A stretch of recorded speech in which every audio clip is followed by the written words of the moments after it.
O Brasil é o grande perdedor. Está no ar mais um Caminhando Jornal TV, trazendo temas diversos da cultura, da política, da ciência ambiental, do movimento sindical e dos militares e a política. Nesse número também abordaremos a segunda parte do debate sobre o livro O Cabo, o Capitão e o Capital, do historiador Lincoln de Abreu Pena. Contudo, não poderíamos deixar de comentar também o lamentável episódio do vídeo da reunião do presidente Bolsonaro com seus ministros, em 22 de abril, e que veio a público recentemente. Lamentável porque ali se percebe a total falta de preocupação com o flagelo provocado pela crise sanitária por que passa o país. A crise é vista, ao contrário, como oportunidade para se fazer negócio, facilitar a destruição de nossas riquezas naturais, momento propício para se vender o Brasil. O presidente, sua única preocupação era com a sua família. Quanto ao ministro Moro, em momento algum questionou a falta de ética ou moralidade reinante na reunião. Como diz o ditado popular, quem cala consente. Ou seja, ali ninguém é santo, tanto o acusador quanto o acusado. Mas o que fica evidente é que a população não fazia parte, em momento algum, daquele roteiro de governo. Por isso, mais uma vez, o Brasil é quem perde.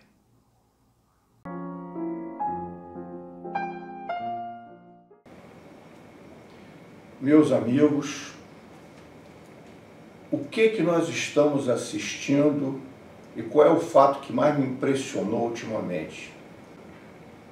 Houve uma manifestação de meia dúzia de bolsomilicianos ou bolsomilitaristas ou bolsonários em frente da Embaixada da China no Brasil. E que cartazes essas figuras tinham? Xingamentos de palavrões no mesmo estilo Bolsonaro contra o presidente da China. Xingamentos contra o Partido Comunista Chinês que dirige a China. Uma série de obscenidades e barbaridades e provocações.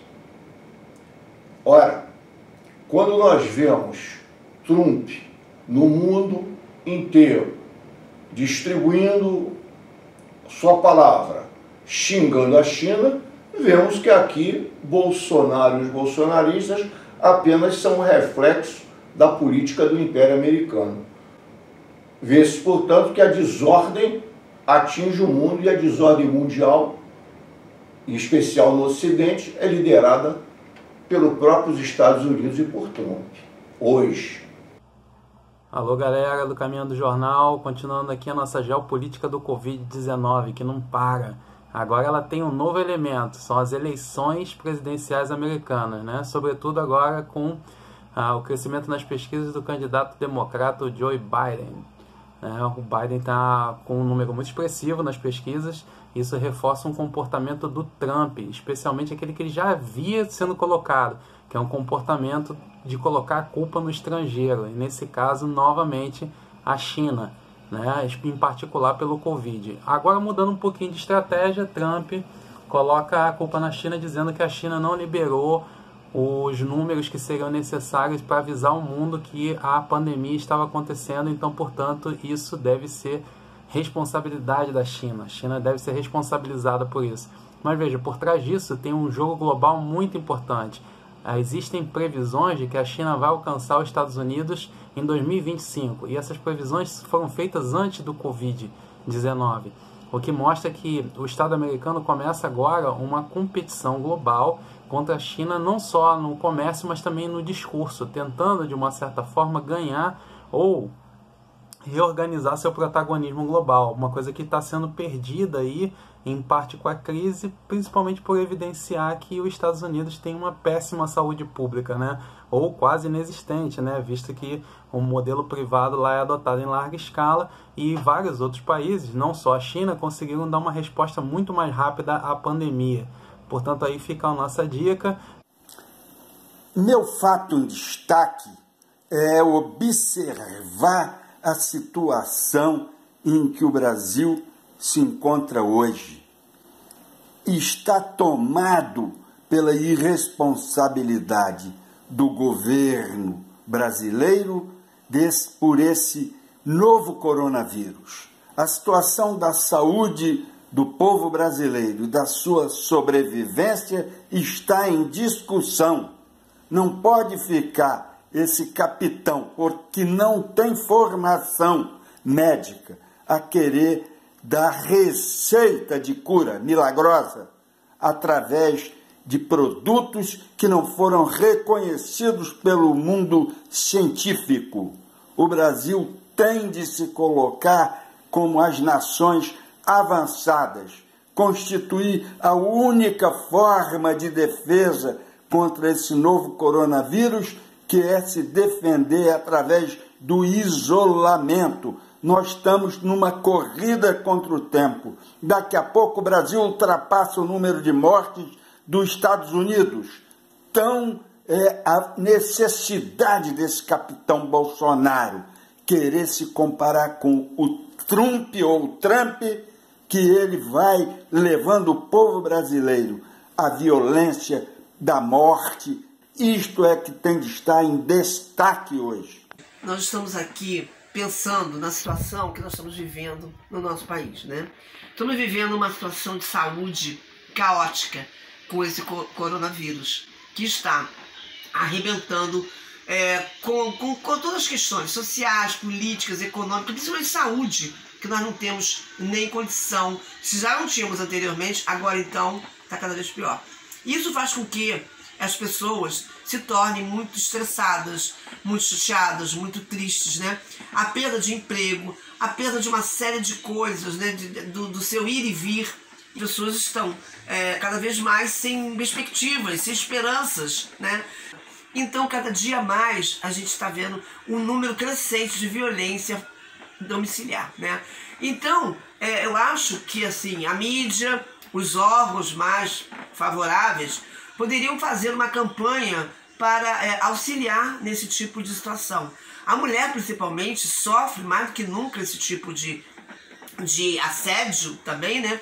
Por quê? Porque ela carrega, né? A gente carrega com a gente esse pecado do mundo, né? Então você tem que trabalhar, você tem que fazer isso, fazer aquilo, lavar, passar, cozinhar, fazer comida, o que tem, o que dá pra fazer, né? E a gente tem que fazer alguma coisa. Aliás, temos que fazer muita coisa. Esse é o meu repúdio, mais uma vez, a esse momento caótico e triste do nosso Brasil.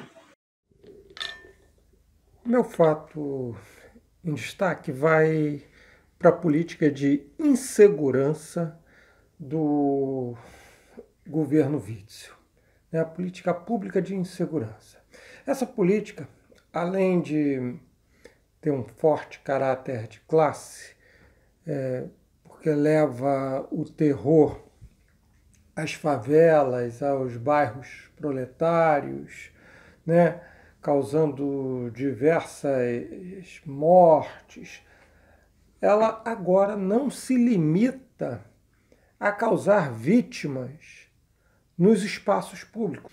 Ela tem extrapolado o espaço público, como recentemente foi a invasão de uma casa e assassinando um jovem de 14 anos. Temos de pensar, trazer a sociedade para a sua responsabilidade também de discutir a política pública.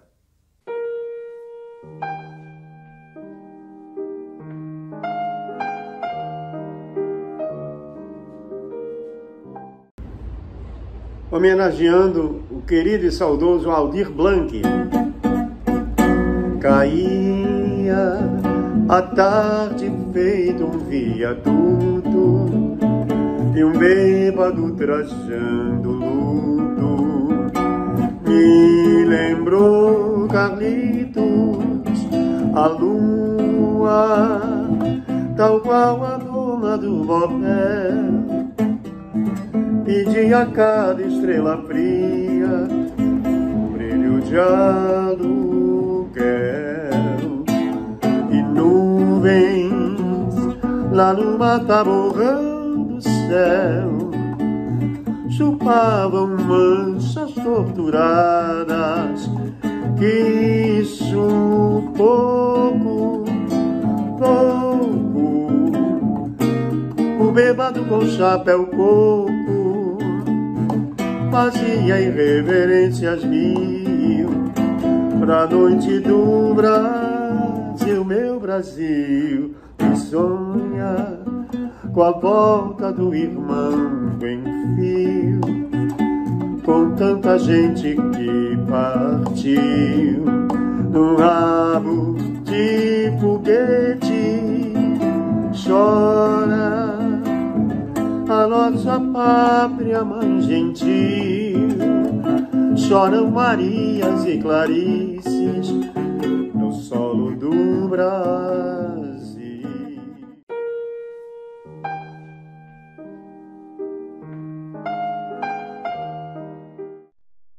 Fala, rapaziada do Caminhando Jornal TV, aqui quem fala é Everson Montanha.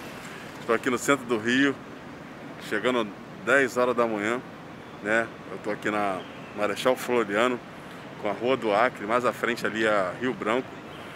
Esse centro financeiro, né? A parte financeira aqui do Rio de Janeiro. Movimentação bem tranquila, né? Para uma sexta-feira. Historicamente, as sextas-feiras aqui no centro do Rio são muito movimentadas. E aqui no centro do Rio, devido a essa questão aí de quase iminência aí de lockdown, aqui no centro do Rio está bem tranquilo. Eu vim da Uruguaiana para cá.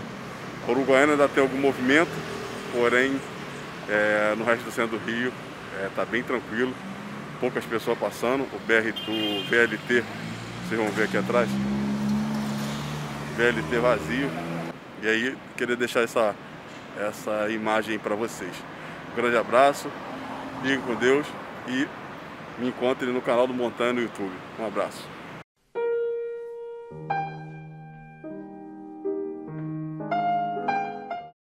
Boa noite a todos. Fala Márcia Chueire, direto de Cuba. Hoje é 19 de maio de 2020. Cuba está há 6 dias sem falecimentos pela Covid-19.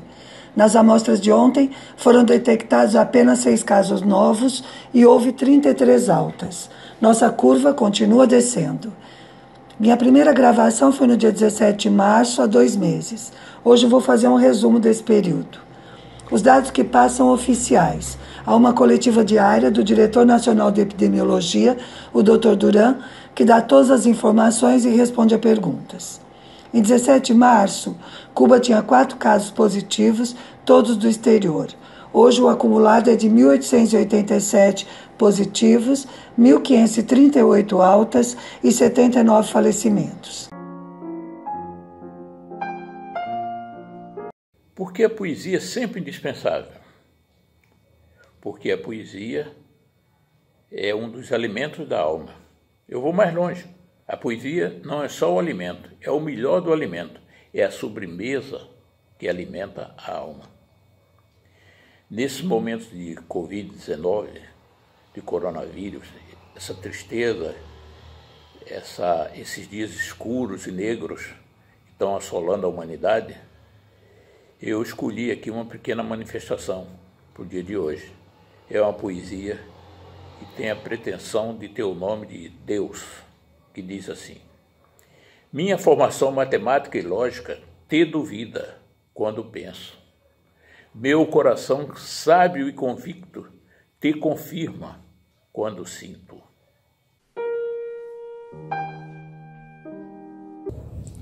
$20 anos de isenções para as petrolíferas estrangeiras. 20 anos de isenção de impostos para as petrolíferas estrangeiras. Praticamente ninguém fala nada. Então é uma falácia Petrobras dar prejuízo. E mesmo que se desse prejuízo, se estiver cumprindo seu papel social de ter o gás de cozinha vendido na boca lá do distribuidor a R$1 para o povo, isso é o papel social. Se ela estivesse fabricando máscaras, álcool gel, isso é lucro social. Isso é o papel social da Petrobras. Não estaria dando prejuízo. É um investimento no povo. para não morrer. Então o pessoal tem que diferenciar muito bem o que é o lucro, o modelo capitalista, e do que é investimento social e lucro no povo, com o povo, porque as empresas devem servir ao povo e não ao capital. A Petrobras ainda é controlada pelo governo, com cerca de quase 51% das ações ordinárias de direito a voto. Recentemente exigiu do BNDES vender boa parte do seu capital, pois o BNDES também é um banco público e arrecadou no mercado cerca de 22 bilhões. Estamos desfazendo tudo, controle aos poucos do Estado sobre a Petrobras. Os campos de petróleo e pré-sal, praticamente todos agora são estrangeiros.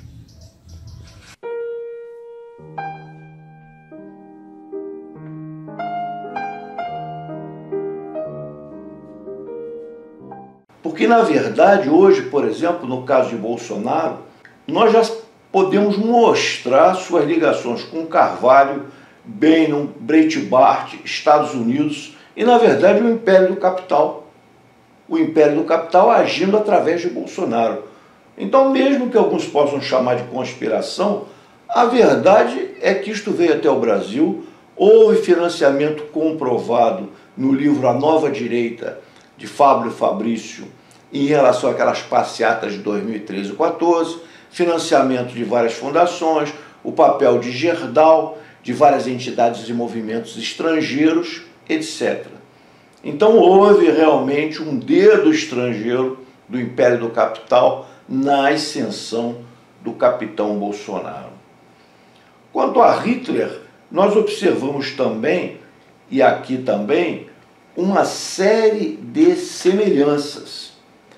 As milícias, por exemplo, vão apresentar essas verde e amarelo de Bolsonaro, alguma semelhança com aquelas milícias de décadas atrás do Plínio Salgado e também semelhanças com as primeiras milícias hitleristas. Sempre Deus na retórica, ações nada cristãs, etc. Lincoln Pena vai se apoiar também em Ellen Wood, quando ela mostra que o capital financeiro a certa altura, ele precisa de múltiplas administrações desse capital e não pode organizar um único ponto central de administração, o que explica esses países satélites serem preservados muitas vezes. Quer dizer, no caso dos regimes fascistas clássicos, ou seja, nas décadas de 20 e de 30, e se dão no contexto do imediato pós-Primeira Guerra Mundial, que vai, mais adiante, provocar também a grande depressão que começa no ano de 1929 e se estende até os primeiros anos da década de 30. Ao passo que os fenômenos fascistas, eles não são datados nem localizados, eles podem surgir em função do agravamento mais regular a partir de um determinado momento, que nós convencionamos denominar de neoliberalismo, lá pelas décadas de 70, principalmente, em diante, para regular as crises do capitalismo. Assim, enquanto os regimes clássicos aconteceram, né, no período áureo do imperialismo, como representação hegemônica das burguesias em ascensão, os fenômenos fascistas ocorrem no momento em que vigora esse neoliberalismo, quando não há praticamente uma hegemonia absoluta de uma determinada burguesia sobre outra, mas sim a globalização ou mundialização dessa dominação da fase do capital financeiro. A conjuntura atual, ela traz, obviamente, algumas marcas desse fascismo. A primeira coisa é, por exemplo, o capitão Bolsonaro querer reproduzir essa relação direta com as massas. Ele, inclusive, abriu mão até de ter um partido.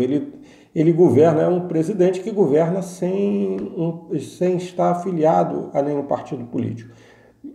Tá certo que ele está tentando, né, na realidade, criar o seu partido político. Mas ele não precisa e não precisou do partido político para falar com as massas que se manifestavam, né, com forte caráter autoritário, composto em sua grande maioria, essas massas que iam para as ruas se manifestar de forma mais organizada, né, com um forte caráter de classe, que é a classe média, né, principalmente a classe média alta, a hegemonia do capital financeiro. Essa hegemonia do capital financeiro não quer dizer obrigatoriamente, como o professor Lincoln diz no seu livro O Cabo, o Capitão e o Capital, não há uma hegemonia propriamente dita de uma burguesia sobre a outra. Há a hegemonia do capital financeiro.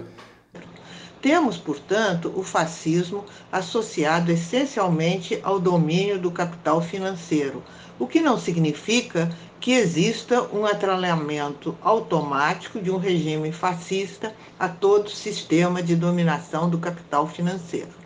A correlação das forças de classe em confronto na sociedade será sempre, em última instância, a definidora da necessidade da burguesia recorrer ao fascismo para assegurar sua sobrevivência e sua continuidade em momentos de crise. No Brasil, a partir de meados de 2013, a insatisfação popular se fez sentir nas manifestações que tiveram lugar por todo o país, as quais, tudo indica, foram habilmente manipuladas por setores ligados ao grande capital, visando desestabilizar os governos do PT, cuja política se tornara insatisfatória para atender aos interesses do capital financeiro internacionalizado numa situação de crise econômica e grande descontentamento popular. Para o grande capital assegurar a continuidade dos seus lucros fabulosos, era necessário adotar medidas drásticas de contenção de despesas orçamentárias, penalizando mais ainda as massas trabalhadoras. E a história nos revela que, em momentos de grave crise econômica, social e política, a burguesia costuma apelar para a implantação de regimes autoritários ou fascistas. Nas eleições presidenciais de 2018, na busca de uma saída antipovo para a grave crise que afeta o Brasil nos últimos anos, o capital financeiro internacionalizado, na falta de uma candidatura mais expressiva, optou por apoiar Jair Bolsonaro. Vale lembrar que seu principal assessor durante a campanha eleitoral, o economista Paulo Guedes, conhecido Chicago Boy, nomeado ministro da Fazenda do seu governo, é um dos fundadores do Instituto Millennium, entidade que defende e difunde os valores e os interesses do grande capital. Num país como o Brasil, onde não existe tradição partidária, isso pôde acontecer sem a existência de partido fascista, sem uniformes fascistas e sem a mística fascista dos anos 30, sem expansionismo militar declarado e sem racismo explícito. As formas são outras, mais elaboradas, com a utilização em larga escala dos meios fornecidos pela informática, mantendo sempre o discurso anticomunista e propagando a violência contra todos que se opõem aos seus objetivos, inclusive por meio da ação de grupos radicais similares às hordas fascistas dos anos 30 e 40. A evolução do atual regime de exceção que vem sendo implantado no país aponta para a tendência para as tendências que indicam a possibilidade de sua transformação em ditadura fascista. A derrota dessa alternativa, a meu ver, dependerá da capacidade de resistência da maioria da nação e, principalmente, do nível de organização, de mobilização e de consciência dos trabalhadores do país. Sem a mobilização de amplas massas populares, não se impedirá o avanço da fascistização da nação.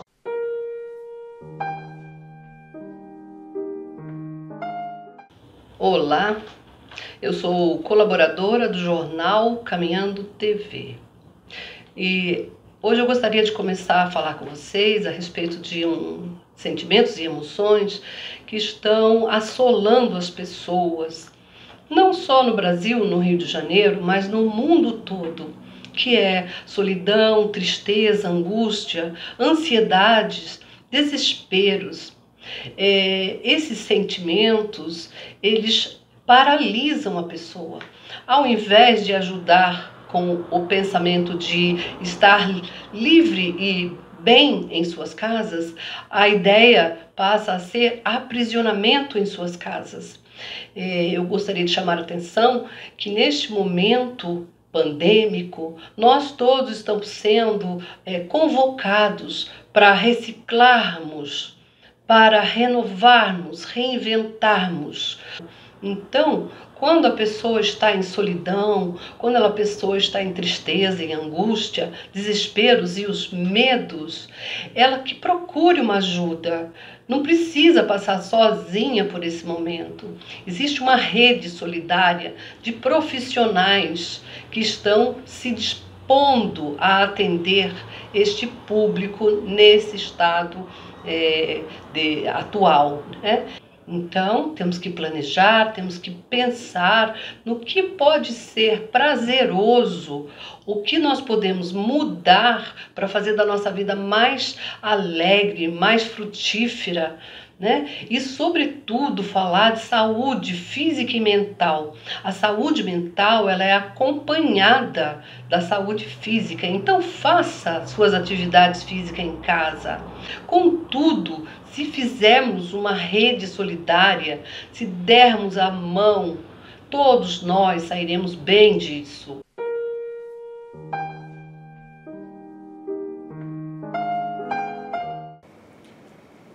Meus amigos,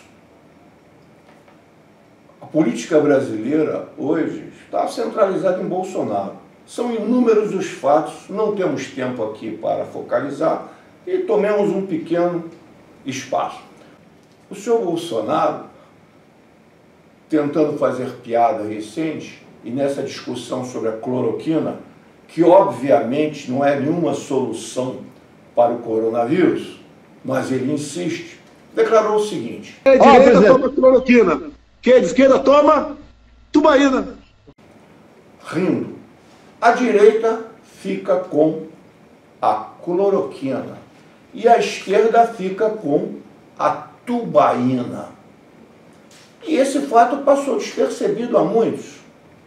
O que o senhor Bolsonaro quis falar com isso? A esquerda ficaria até com algo agradável, que seria um refrigerante, a tubaína, lá do norte, etc. Não, meus amigos. Tubaína era o nome usado, o jargão usado pelos torturadores militares ou militaristas, civis ou militares, da década 70, nos seus porões da ditadura, como uma técnica de afogamento das pessoas que estavam sendo interrogadas. Eles chamavam de tubaína. Vamos dar uma tubaína nesse filho, não sei o que lá e tal. Era assim, meus amigos. É muita disfarçatez. Além de um presidente que numa reunião ministerial diz palavrões à vontade, mente à vontade, se desdiz o tempo todo, esse cidadão ainda brinca com a tortura. Aquela mesma tortura que ele apoiou até no seu voto na Câmara dos Deputados no último impeachment, e que ele diz que não fez, que isso, que aquilo, etc., negando os objetivos de seu governo.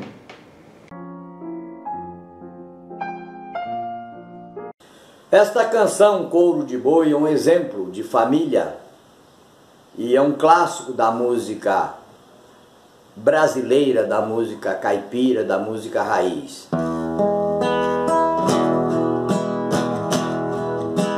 Para o Senhor se mudar, meu pai, eu vim lhe pedir, hoje aqui da minha casa, o Senhor tem de sair, leve esse couro de boi que eu acabei de curtir, pra lhe servir de coberta aonde o Senhor dormir.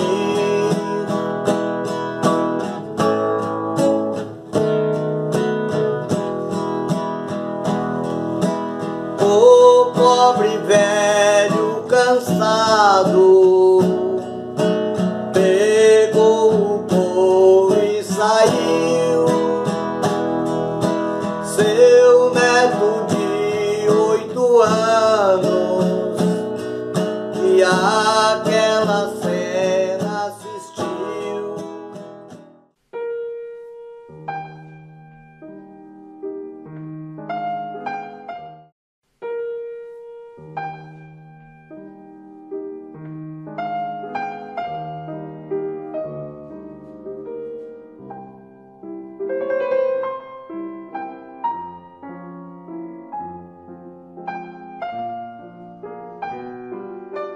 Essa postura, eu até entendo quem tenha uma postura mais moderada, vamos dizer, para não tentar chegar a um momento de ruptura, a um momento de cisão ainda maior, um conflito ainda maior. Eu entendo essas pessoas que querem evitar esse momento de caos.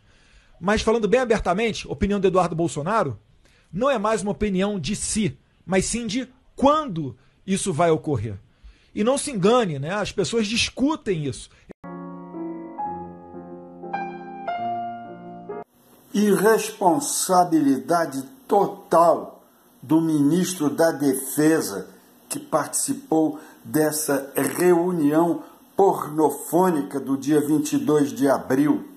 Na frente do ministro da Defesa, o presidente da República disse tranquilamente que queria armar. Armar o quê? Armar milicianos para enfrentar o quê? Enfrentar as forças fundamentais, armadas, para enfrentar a polícia, para enfrentar o quê? Para enfrentar prefeitos e governadores? Isso é profundamente ilegal, ministro da Defesa. Isso é profundamente ilegal. E o senhor ainda vai dar cobertura a esse general Heleno que quer constranger o poder judiciário? As Forças Armadas são instrumentos em defesa da sociedade civil e tem de se subordinar ao poder civil, aos 3 poderes constituídos. Tem de prestar continência ao Superior Tribunal Federal, ao Poder Legislativo e à Presidência da República. Mas não é servir a um presidente da República, inclusive pornofônico, que fala palavrões indecorosos numa reunião de ministério, na presença, imagine, do ministro da Defesa, vários oficiais generais ouvindo essa tentativa golpista desse presidente da República. Isso merece uma intervenção, não merece servir de coação aos instrumentos que têm como compromisso defender a pátria e o povo brasileiro.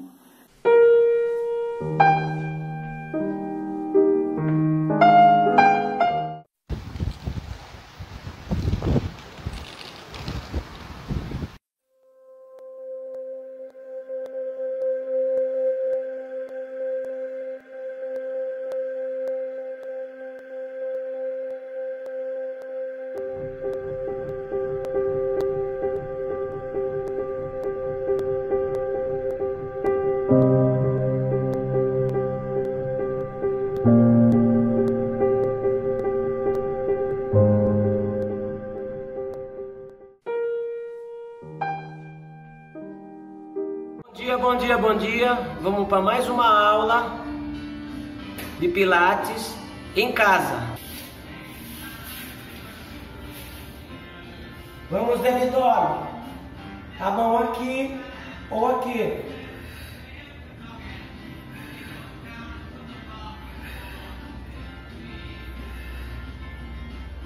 Aqui não pode jogar na cabeça. É só apoiar.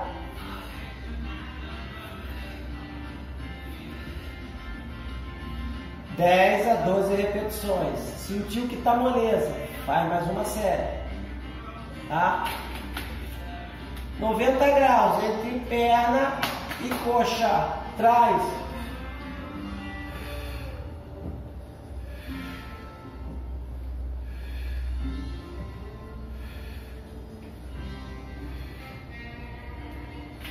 Subiu o quadril.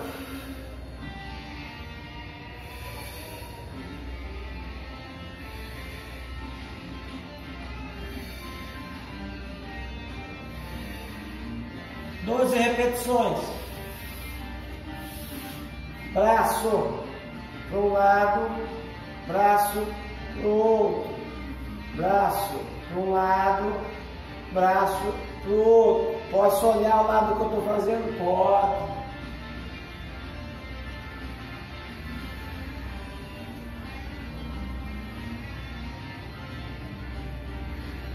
(12 repetições. E vamos ficar em casa, que no momento é o melhor lugar, tá bom? Um beijo no coração de vocês e até a próxima aula. Quem cala sobre teu corpo, consente na tua morte.